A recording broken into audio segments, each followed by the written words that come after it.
Hi, and welcome everyone to the Three Principles Global Community webinar.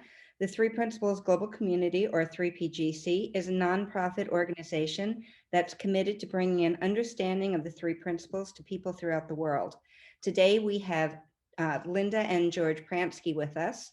And if you're joining this webinar, you probably know who they are. They are some of the original students of Sydney Banks. And rather than me going into your bio, I'm going to just let you guys, I'll turn it over to you and let you guys introduce yourself and introduce what you're going to talk about. So thanks for being here.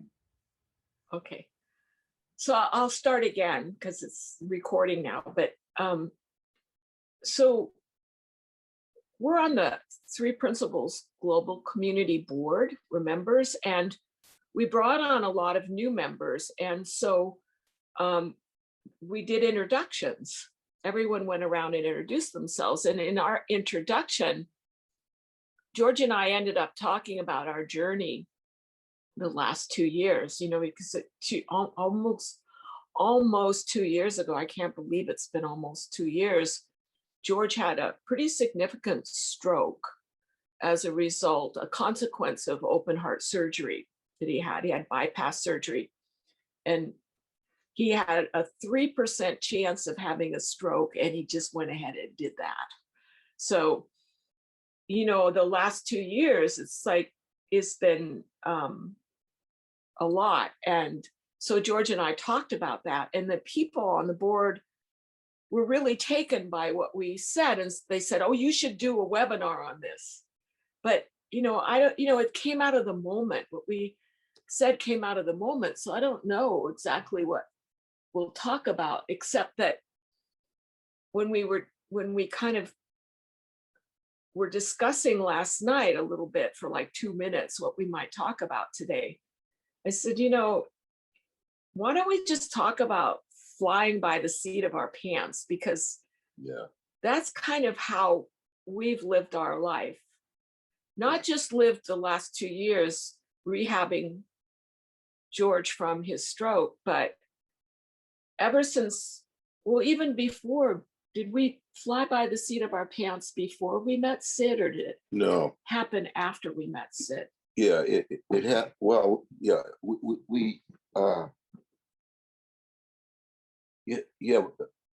after we met Sid, we were flew by the seat of our pants. Now, yeah, how would you define flying by the seat of your pants? I think it's not having a plan. Yeah, it's like, in a way, it's like making it up in the moment. Yeah, it's kind of like what we're doing right now. Is kind of, this webinar is flying by the seat of our, making up in the living from the moment. Yeah, that would be another way of talking about flying by the seat of your pants. Is just living by the moment. And see, before I got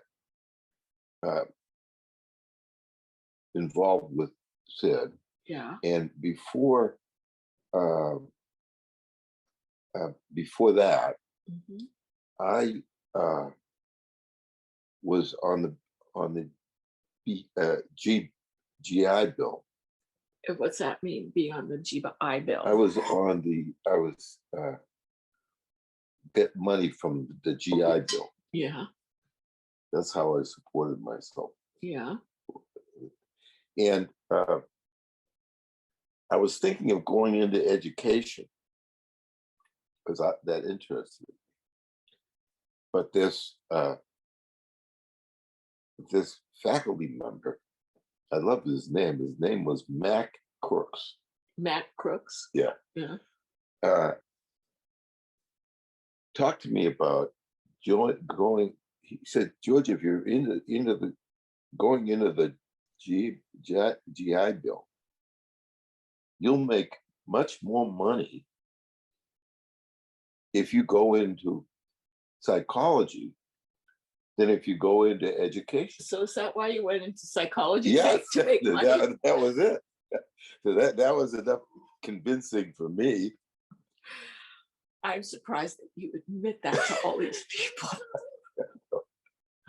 I know. It's pretty disgraceful way to live. So then, that's where I met John Enright. And that was the beginning of flying By the seat of your pants. Yeah. by the seat of my pants. Because John Enright introduced us to Sid. That's right. Yeah. But you know, when I think about flying by the seat of our pants, it's really like before I met Sid, I lived so much in the past and so much in the future. In other words, my memories of the past would co-opt my mind. So I'd be thinking about the past and how, why did that happen? And could I possibly fix the past so it was different? Fix the past so I'd have different memories because I didn't want those memories. So I would get co-opted. My mind would get co-opted by the past or would get co-opted by the future, in planning and worrying, basically worrying. And also my mind would get co-opted by reactivity, reactions I'd have to people, reactions I'd have to life. And what I mean by reactions are just really disappointments and hurt feelings. Yeah. Would be reactions, disappointments and hurt feelings. Well, what I learned was basically three things. Stay out of the past, stay out of the future, and get over yourself. That would be, my definition of resiliency or having a good life, having good mental health, having stability, having a stable life would be stay out of the past, stay out of the future, and get over yourself. That would be my definition of having a good life. Yeah, but Linda, What? You didn't, you had to learn that. Yeah. Oh yeah. I learned that from Sid. Yeah. And from you. Yeah. Yeah. Because you had to learn it because before you learned it, you didn't have that going for you. No. Before I would think it was a good idea to be in the past. I thought it was a good idea to worry about the future. And I didn't know how to get over myself when I got disappointed or hurt feelings. I would just think about it. Yeah. Like I'd think about who was right and who was wrong, and should I feel this way? And how am I going to get out of this? So I would have a lot of thinking about my experience that held my experience in place. So thank God for Sydney Banks. So I have to say, and what I learned was so incredibly useful, helpful. Before I met Sydney Banks, I was living like I was double parked. That's true, you were. I was frenetic, and I believed the answer was in being efficient and rushing. And rushing. Yeah, and having a busy mind. Yeah. But I learned how to get over hurt feelings from you. You did? Yeah. Because I remember one time complaining to you about how the fact that I always got my feelings hurt and you never did. And I was complaining to you. That's true. And but you said to me, no, I get my feelings hurt just as much as you do. It's just that I don't think about it and you do. You said, I just get my feelings hurt and move on. And you get your feelings hurt and you stop. Yeah. And that was so helpful to me because it gave me a vision of what I could do, how I could be. It was just really, really helpful. I had the idea. What? That we could open the floor up and See what people talk to whatever people people wanted. are interested. Yeah. Yeah. So we could, If you were interested in anything particular, we could talk about it, because we could just, we could just reminisce and Well, I actually Oh. happened to be editing the introductions today. And so I re-listened to a good part of what the two of you had talked about. And there were a couple of things that struck me. And I'll just bring them up, and then if you want to talk about them, you can. But you were talking about healing together, that the whole process that you went through was really a healing for both of you. And a couple of things that you said were that going through, like, working with these wonderful medical people who really wanted to be there and be helpful, but their opinions were very limiting.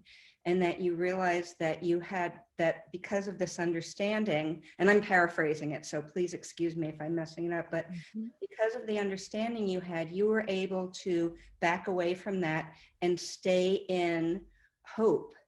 And because of that, you were able to keep going past what all these really helpful people, limitations that all these helpful people were saying.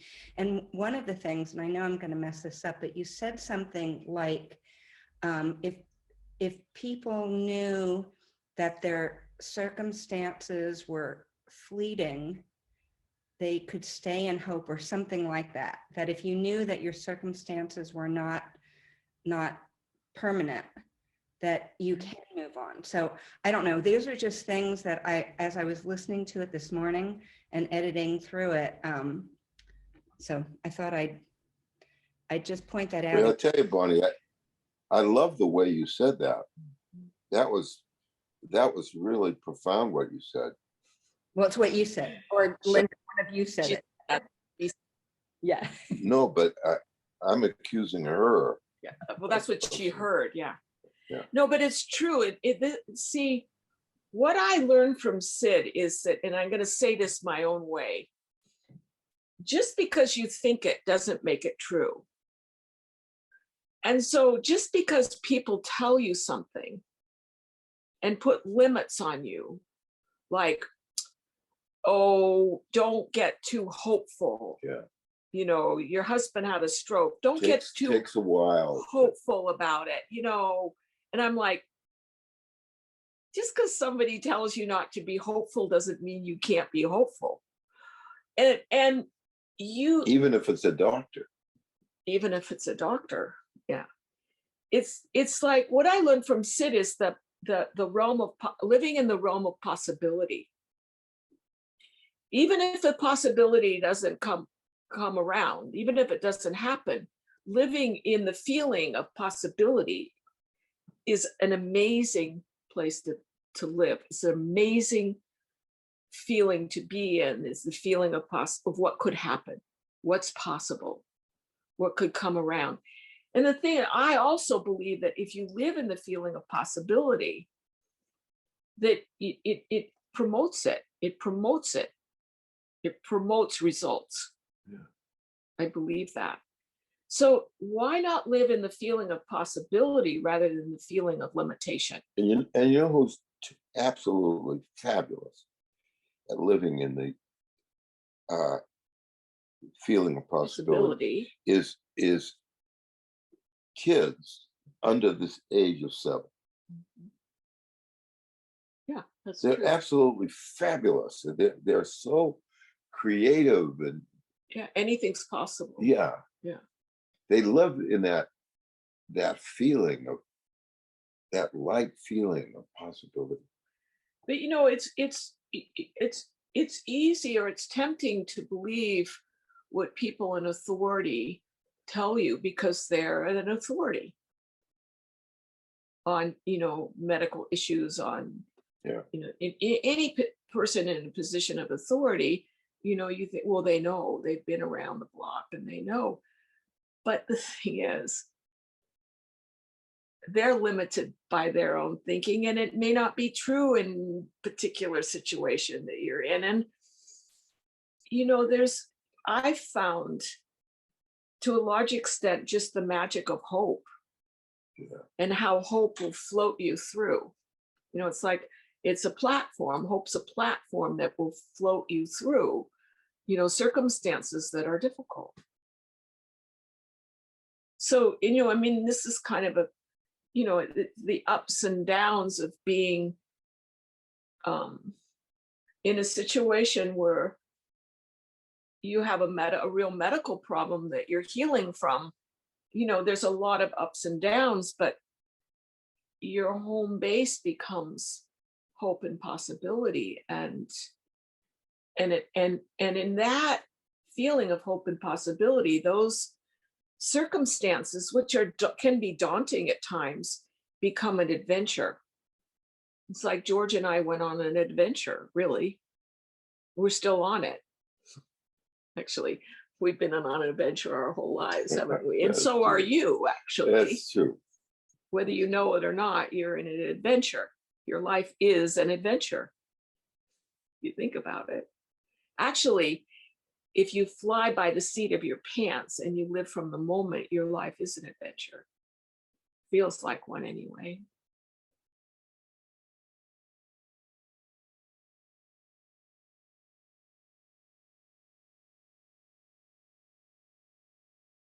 You know, I remember the moment when I actually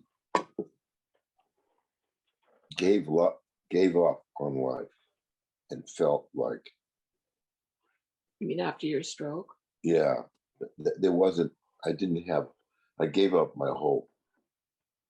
And boy, what a difference it made to give up my hope. Oh, yeah. That was unbelievable. Well, you got it back. I got it back, Yeah. and it didn't take me very long, because all of a sudden I felt hopeless, and then the next minute I felt, you know, I don't have to plan. I can do anything I want with my life, because I thought that I had to be in some way like a seminar leader or a therapist or a counselor or a coach. I figured, well, as long as I stick to that plan, Mm-hmm. I'm good. But then I realized I don't think I might not be able to be verbal enough to do that. I might have to get an honest job somewhere. Instead of talking to people. Yeah. Right? But you know, you get tempted by, you know, feeling hopeless, or you get tempted by, but then you go into that feeling and you go, oh no, that's not good. I know. Like I would get really frightened, you know, by his stroke behavior. I would get really frightened, and I go, no, don't go there. You know, just go back to reset. Yeah. Reset. Go back to neutral. You don't know. Get hopeful. You don't know. Mm-hmm.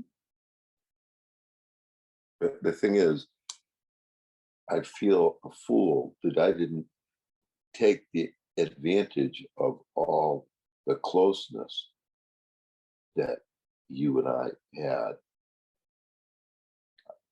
You mean before your stroke? Or what are you talking about?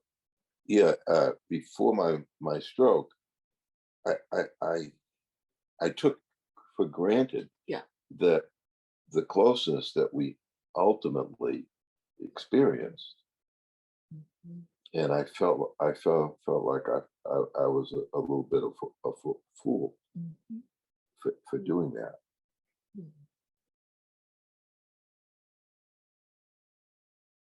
I kind of wished I could have done it. A redo? A redo, Yeah, I know. Well, I think everybody feels like they could, and when they look back, they wish they could redo. Yeah. Yeah. I think that's a common experience for people. I wish I could replay that or redo that. I would have done something different. But you know, it's not worth spending time there past on redos. Does anybody, you know, we could talk about anything that you want us to talk about. Do you have anything or any questions? Oh, Yes, there's a please. Oh, great. Yes, please. I have to take the opportunity when I'm talking to the relationship guru. I think I read your book, The Relationship Handbook, 2 or 3 times. Oh. And I have a bad track record, divorced 3 times. And at the moment, a member of 2 or 3 dating sites. And knowing your story, when you first met Sid, how bad your relationship was, I want you to talk about whatever guidance one can have in starting a new relationship. Mm. Instead of fixing Yeah. a bad one, starting from square one or square 0 or whatever. Yeah. What do you think about that? Well, when you say What do you think of that? starting over, are you starting over with the same person or starting over with No. a A new different one. anyone? New. Okay. New, yes. What I, for my part, in terms of what changed my relationship with George is that I didn't, and this was a conversation I had with Sid, where I was complaining to him about the fact that my relationship with George was so bad that I was planning on leaving him. You know, I was getting it together to leave because I just couldn't deal with him because he was no fun. And all we did was argue and verbally fight about things. And it was just no fun anymore. And Sid said to me, well, did you used to enjoy him? And I said, yes, I did. At the beginning of our relationship, I really enjoyed his company. And he said to me, well, do more of that feeling of enjoyment. And I was so like puzzled. I was so like, what? How is that possibly an answer? Hey, Dorothy, don't come in and play. How is that possibly an answer? Do more of that. So,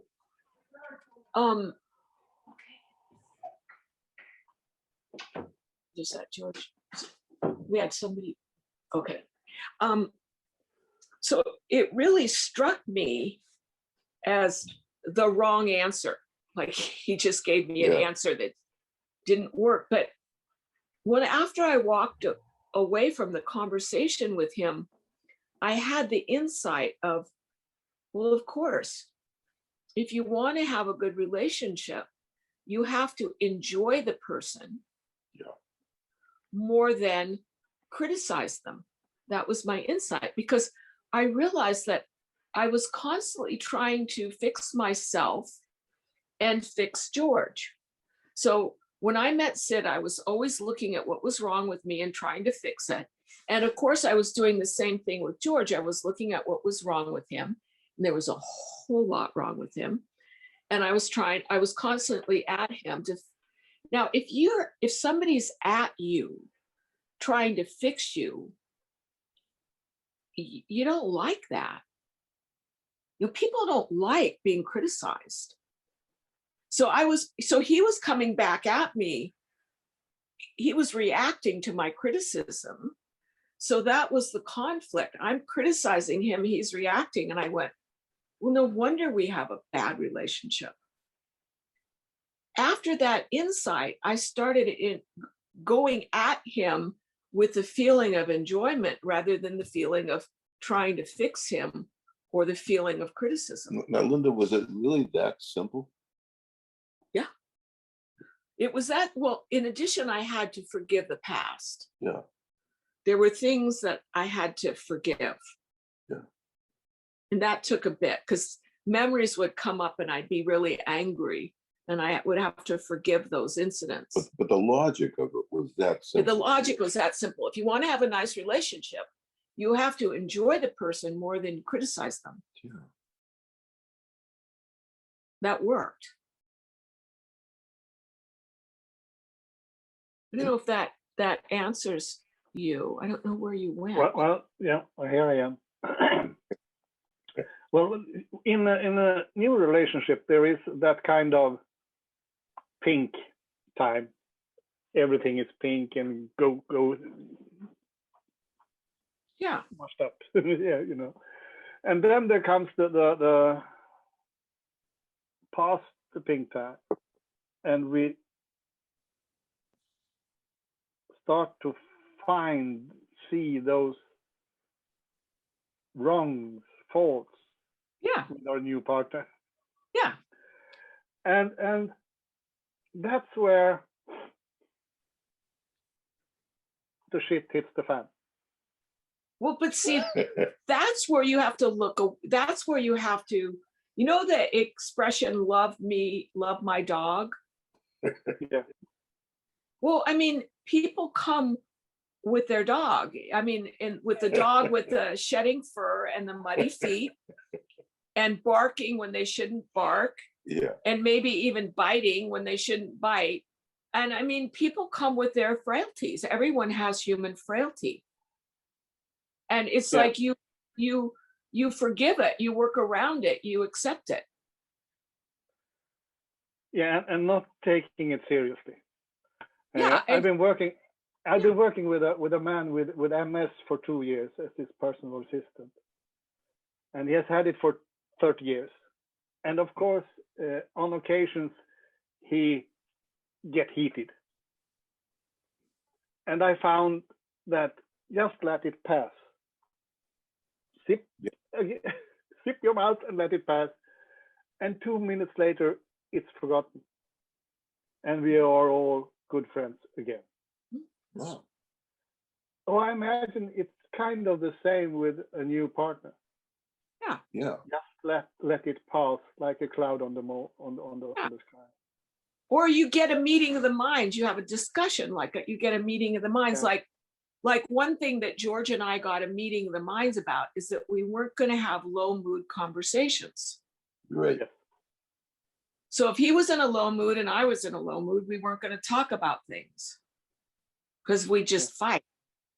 And that worked out great. The other thing, the other understanding we got is that we would forgive the past. We'd forgive each other. Yeah. And then we had other understandings, which I really can't remember. What other? Well, to be fair, Yeah. What we're calling understandings are to some extent works in progress. Yeah. So when we say, well, we had an understanding under this, understanding this or understanding that, if something rises to the level of a work in progress,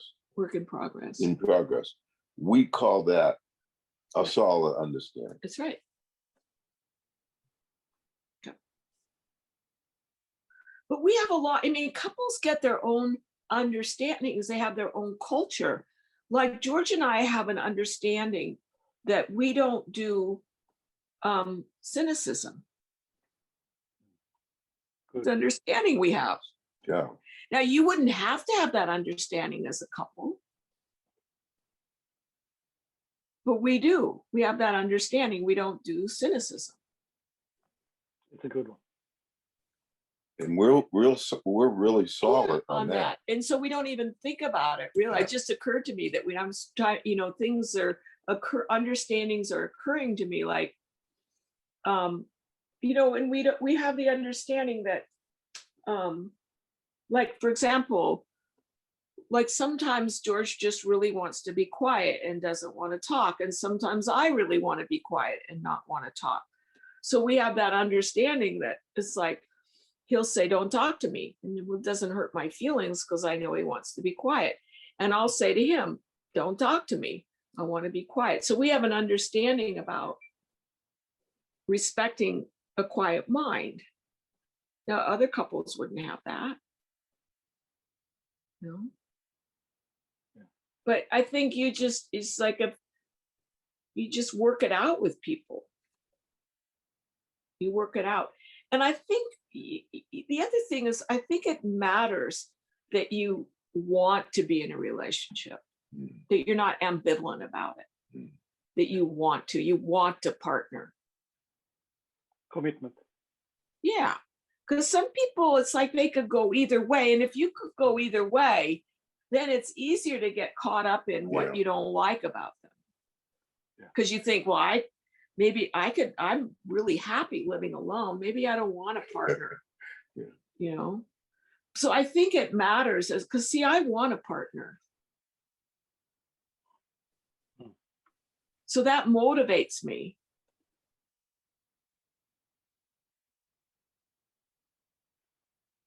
Thank you. So did that answer you?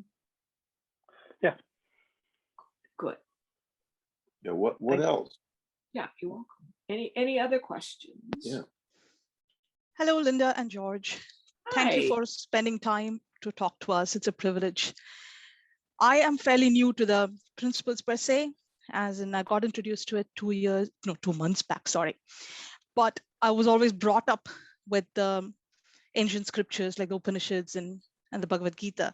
So the principles, in essence, were not necessarily new, but it was like I followed certain things without me knowing it, but now I'm more aware of it. And 2 months before I started this, I was like, I'm not who I think I am.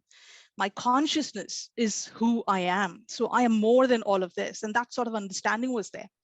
And then when I got, I've only read Enlightened Gardener so far. And then I realized I'm not tied by my personalities. You know, I don't have to be the strict person. I don't have to be the fun person. I can be whatever I want. And that, when you said the possibilities, that resonated so well with me. It's not just what I can manifest, but also what I can be. And so that was really powerful.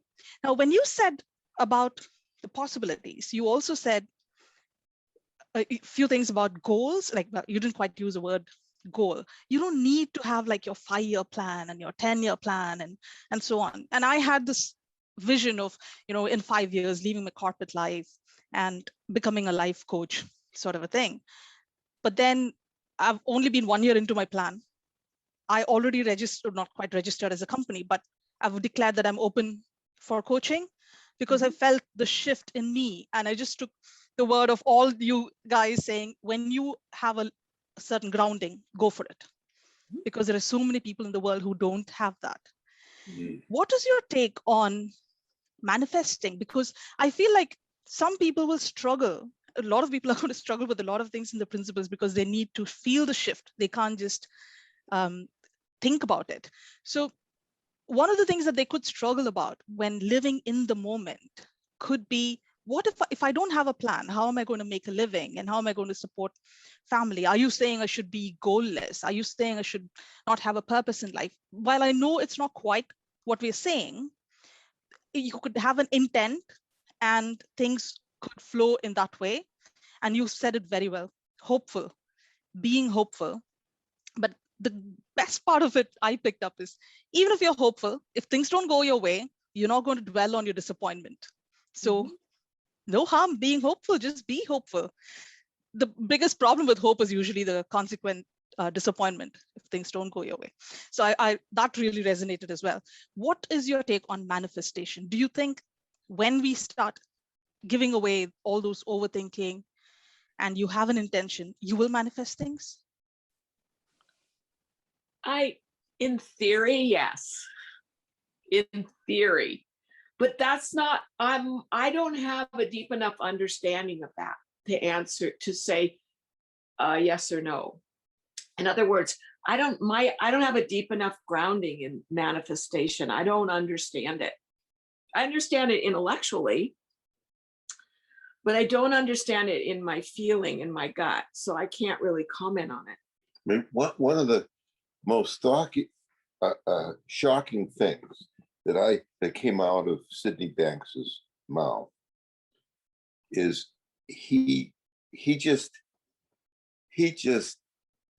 didn't understand why people were formulating their lives so carefully, because he was thinking the idea was to not formulate your life and to take it as it comes.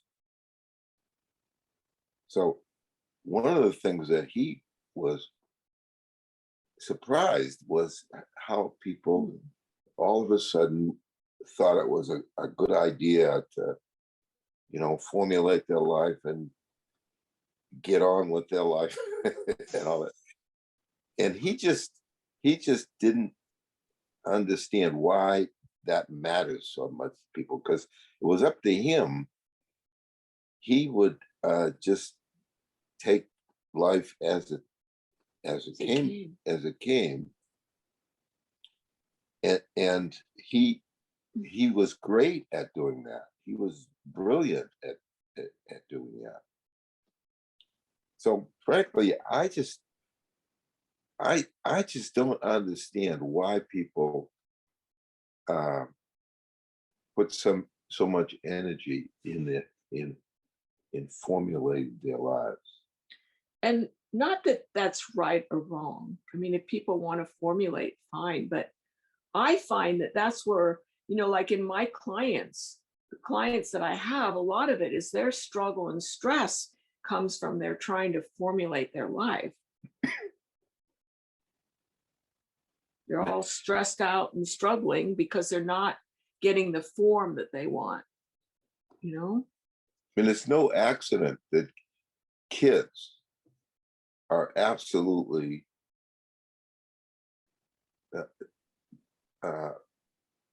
don't feel the need to formulate their lives. It's just great. They'll just take as it comes and see where it takes them. But they're taught to formulate because you have to be somebody. Yeah. You have Yes. to figure it out. And The material world. yeah. Yes. But you can't, I mean, if you want to formulate and have intention and work at that's, I mean, to me, it's like one of the things that I learned from Sid, which is just be a free thinker. Be a free thinker. If you want to formulate. Don't just because somebody else doesn't. I mean, if it thrills you, if it makes you feel good, if you love doing it, then formulate your life. But as long as you have the grounding when things don't go Well, in other to words, the formula. See, to me, it's like what works out for people is to enjoy their lives and get over themselves. Yeah. So you enjoy your life, and then something happens and you get upset or you get disappointed or you get hurt or you get angry, you get over it. And then you go back to enjoying your life. To me, that's what's important. Like, so it seems to us that you're doing one of those things. Yeah. You're either now, enjoying your life or you're getting over yourself. Now, if you enjoy formulating, it won't be stressful. See, if you enjoy having goals, if you enjoy making things happen, if you enjoy structuring, if you enjoy it, it'll work out for you. But if you're formulating because you think you have to, if you're formulating because somebody told you to, if you're formulating and you don't really want to, if you're formulating and it's super stressful, then I'd think twice about it. Because you have to, in my mind, you have to think of formulating your life as a game. yeah, as something you just, It's a game. yeah, just do because It's fun. why not? Yeah. But as soon as you put energy into it Pressure. and pressure, And it goes down. It's like you know, shelf life. It has a shelf life. yeah, it has a shelf A life. bad day. You have a date. A date when it expires. It's the expiration date. Expiration There you date. go. But no, because it's like, why not? I mean, if you can live a really nice life without having goals and formulating things. You can have a really nice life. You don't have to. You don't have to. Does that Thank answer you. Yes, it does. It has given me a different view on Yeah. that. Yeah. Thank you. You're welcome. Well, listen, thank you. Cheers. Next. Hi. Hi. Oh, hello. Can you see me? Yes. Oh, good. Hello. Oh, it's such a lovely conversation. It's so lovely to be with you both. So the question, I don't know if it's a question, it's mothering and babies and conditioning and fear and worrying and that lump of stuff. And I have a 3-year-old and a 6-year-old, and they're absolutely incredible. Me and their dad separated about a year ago, and they're copying our behavior. Like they say, like when this is all the like horrible words and stuff that we said to each other like ages ago, they're still sort of saying and acting out, and it scares me that they're damaged. But what you've both been saying throughout this call is like children under 7 are like in their flow. So it's this is me worrying. Mm-hmm. I'm so worried. I'm so like, it's like I want to get it out of them. Yeah. I didn't know what you just said. Well, I'm not sure what did you find an answer through this webinar so far, or do you have a question? Yeah, good question. Because I can't tell if you have a question or you found your answer. Yeah. I think I still have a question. And the question is,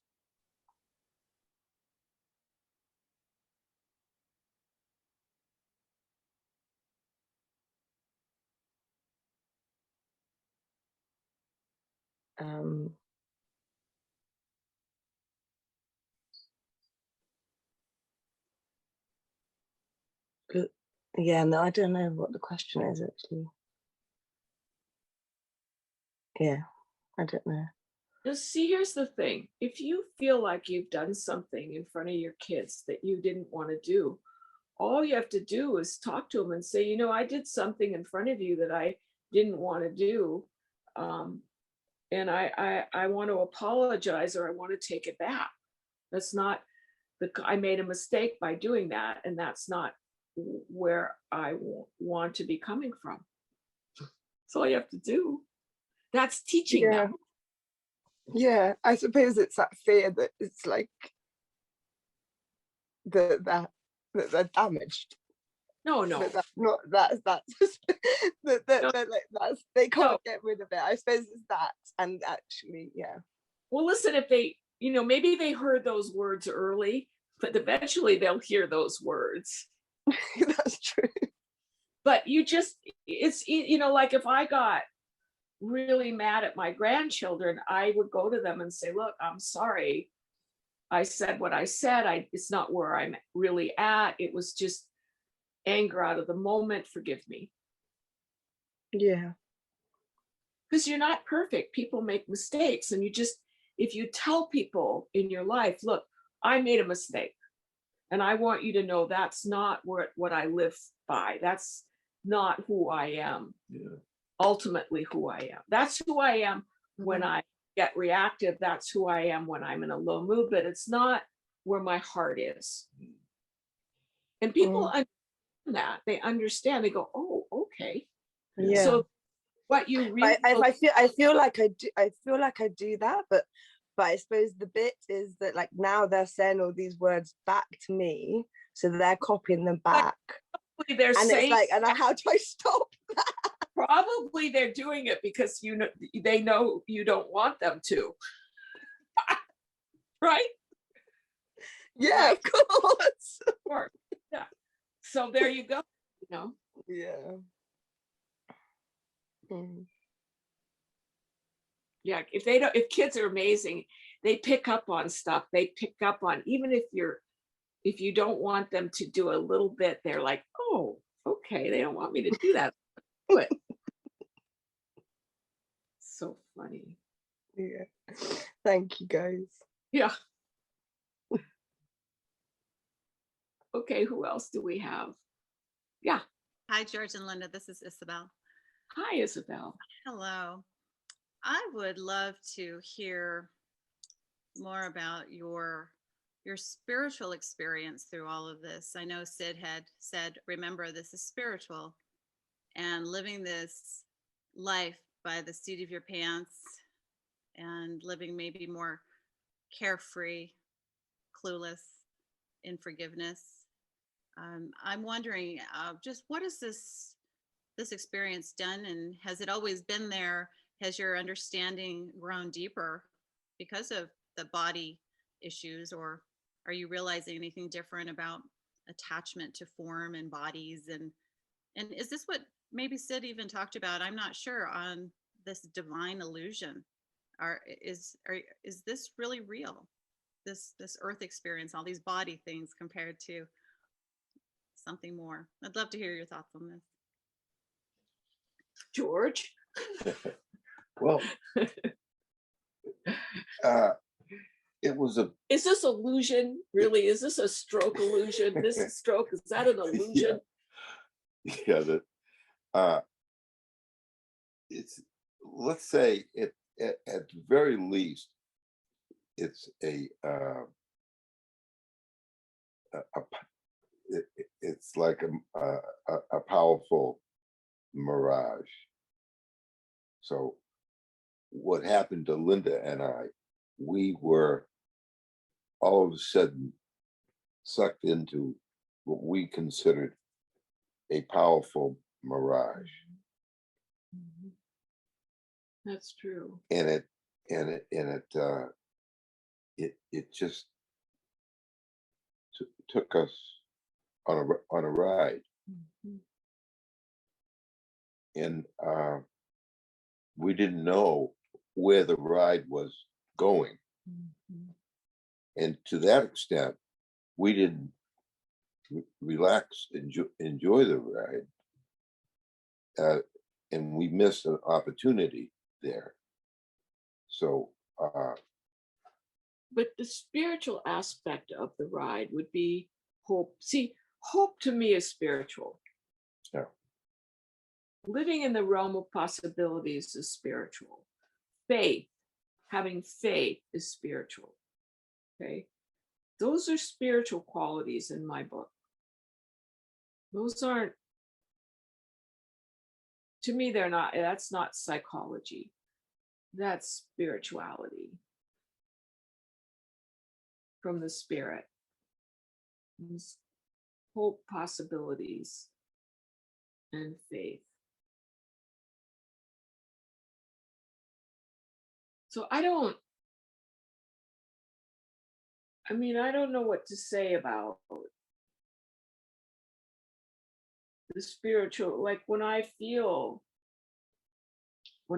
spiritual, what I would call spiritual, I feel very, very feelingful, and I feel that my reality is a bit in perspective, right? Yeah. And soft. and soft, yeah.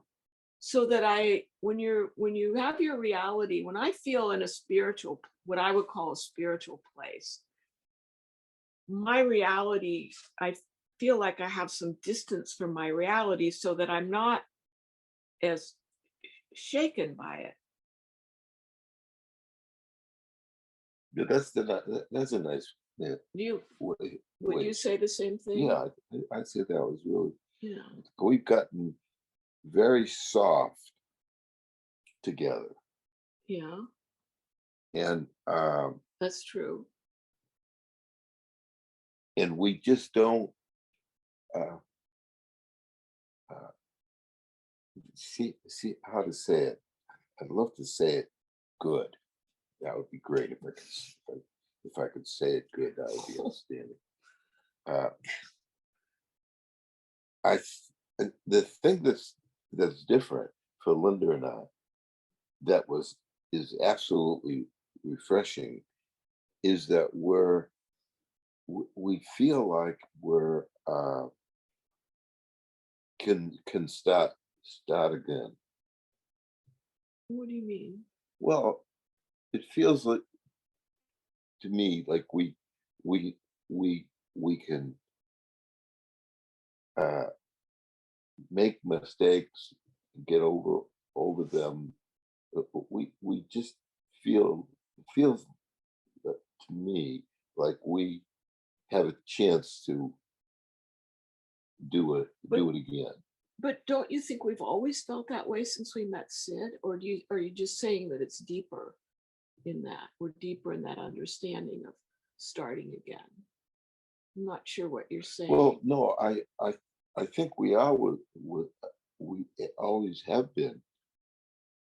Feeling like we can start over anytime we can start over. Absolutely. Since we met Sid, yeah. Yeah. The only thing that's different for me is that it really looks like we really can start again. Oh, it's deep. It's deep. Yeah, it's deeper. Yeah. It's deeper. It doesn't look like it's bullshit. It Yeah. look like it's It looks like we really gee, can start again. Yeah, and that's what we've got to. That's what we're up to. We don't start again, we're screwed. See, the other thing about, I just know bits and pieces about spirituality, what's true for me, what's within my experience. So spirituality often looks like I wake up to my thinking and realize it's just thinking, it's not life. Yeah. Now that would be spiritual experience, a real, true experience, spiritual experience when you go, oh, I thought that was true. It's not true.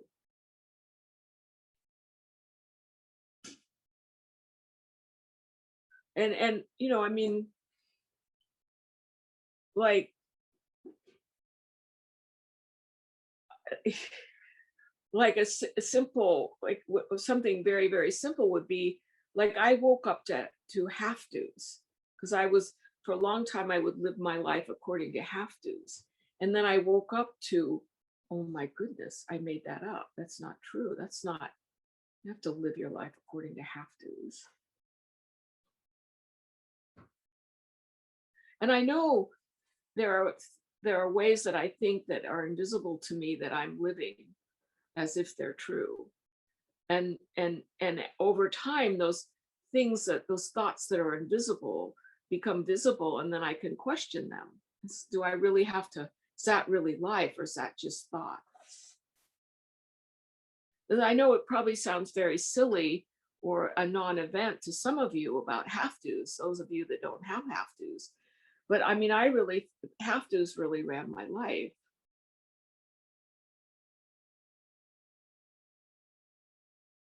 And I'll tell you, it definitely brought us back to the drawing board.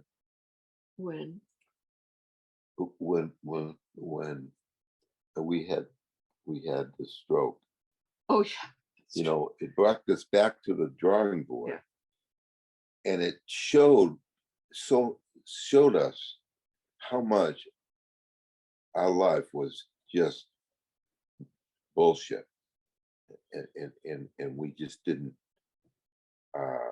have to go through whatever stress and pain that we were experiencing. And it was a great opportunity to see how much bullshit there was, like how we were kidding ourselves with what we were thinking about, and how much importance we were placing it on it from what we thought. Now, I don't know that we answered you. Did we answer your question? Where'd you go? I'm right here. Did we answer? That was beyond, yeah, that was beyond any, that was beautiful. So Because I don't really feel like I understand spirituality in the way I would like to. I would so like to understand it more, the spiritual nature of life, to realize it more than I do. Yeah. So I realize it a bit. Well, that's a strong statement. What, did I realize it a bit? Yeah. Not many people could Realize say it a that. bit.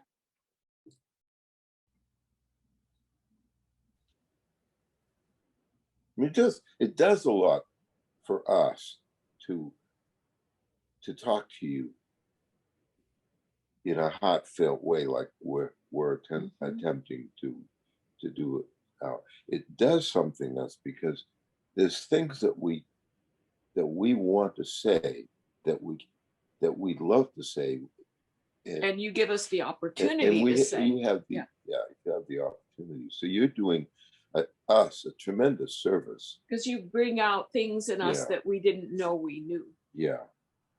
Right? Yeah. Yeah, absolutely. Yeah. I don't know how tight you are on time. We're almost at the top of the hour, and a question came in on the chat that I would love to read and see if you have time to answer. Oh, sure. Yeah. Okay, great. It's from Andrea, and she said, George, please say more about your February 2021 blog. You said when presented, the principles will appear to have similarities with many things out there. When we focus on these similarities, we make it more difficult for others to see the uniqueness, the new discovery that the principles represent. Do you want her to read that again, honey? Yeah, you got to say, read it again, because I was. It's from a blog that you wrote in 2021, so just 2 months ago. And it said, when presented, the principles will appear to have similarities with many things out there. When we focus on those similarities, we make it more difficult for others to see the uniqueness, the new discovery that the principles represent. Yeah, That's true. that's true. Well, and I was just saying, could you say more about that? Oh, other than it's true. Well, I do think that people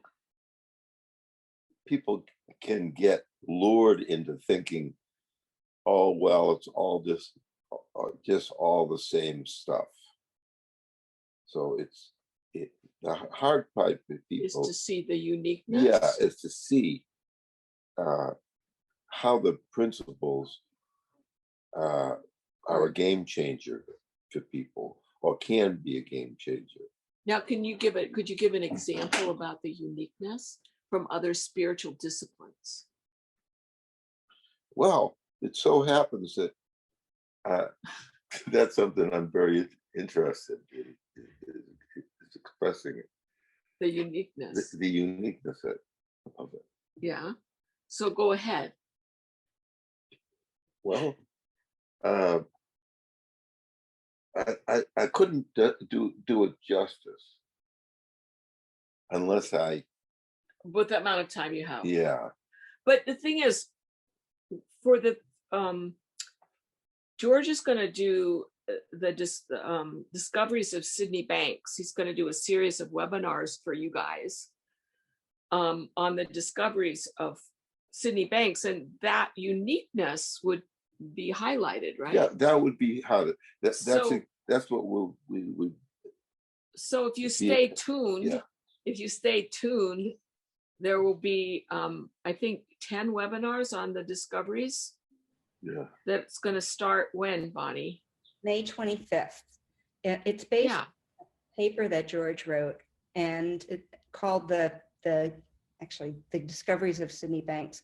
It's a little bit different title than that, but basically it's this Discoveries of Sydney Banks, and it's going to be 10 weekly webinars that will be about 90. We're saying 90 minutes to 2 hours to give us that flexibility. And it's George will be at every one, along with some other original students of Sydney Banks, and that will start the discussion, and then we will open the discussion. So yeah, I think we'll really dive into exactly what you're saying, the uniqueness of this discovery. Each discovery is going to be seeing the uniqueness of this particular discovery. Or to put it differently, what we thought before we met, or before we discovered Sydney Banks, what we thought before that. So we did have life before that, and then all of a sudden we discovered something, and that was turned out to be a game changer. Yeah, somebody just asked for the link. If you go to the 3pgc.org website, up on the menu in red letters, it says the Discoveries of Sydney Banks, and that'll take you to the page on this. And there's also a link to download the white paper that George wrote. So you'll be able to see what we're going to discuss. So, and it's I really highly recommend it. We kind of had a short version of it during some of the board meetings, which is really where the idea to do this for everyone came from, because the discussion was just so incredibly rich. So yeah. I was going to mention it at the end of the webinar, but I guess thank you for bringing it up. Yeah. Yeah, that was great. There is one more hand raised if you want to take one more question. Okay. Are you good? Yeah. George, this is Dave Porter from Kansas City. Can you hear me okay? Mm-hmm. Yeah, absolutely. I want to say thank you. Just a weekend conference with you, and I am living I've started on a directionless direction that has been wonderful. I do things I look for inspiration, I look for relaxation, and I look into the blue.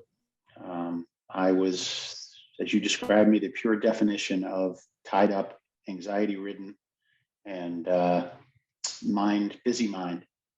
And I've come to learn this isn't something that and by the way, I'm paying it forward, as I told you I would. And the reason I haven't come back on a regular basis is because I've discovered that I can discover on a daily basis, and explore and expand. And just to tell everybody, in my mind, I live without hope, because hope to me is the same as fear. Yeah. It's just the opposite of it. And it's not that I don't live without hope, but I don't want to create. I'm a structured, goal-oriented, successful business entrepreneur who is very structured, and hope forces me to create structure. And through the learning with you and some with Linda, I've learned that walking away from structure, walking away from hope, you're not really walking away from them. You're experiencing them from the inside, and instead of allowing the world to tell you what they are. And it's been life-changing for me. And I follow you, and I just want to say thank you. Hey, you're welcome. Well, listen, you guys, I feel like we've gone over our time. Thank you for for all you've done for us. So, And thank you for showing up. yeah. Thank you both so much for coming. And let me just quickly plug that we're doing an extra webinar in May with Mark Howard. And that is going to be on Wednesday, May 5th. And it's the profound simplicity of mental health. So hopefully you can all join us live then too. Thank you so much, George and Linda. So appreciate your time.